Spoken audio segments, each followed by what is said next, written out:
You time. It is the most important thing to stop in your busy life and value you and say no to all the distractions like our cell phones, family, everyone else, work, friends.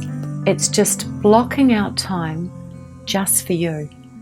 It's scheduling in a day a week where you have absolutely no agenda whatsoever, just time for you to do whatever you want to do.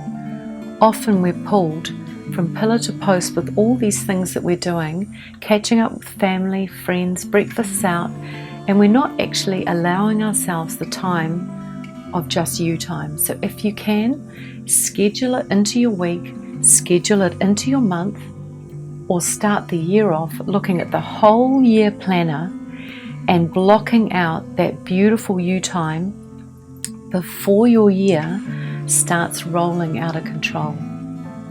Put you first. You're worth it.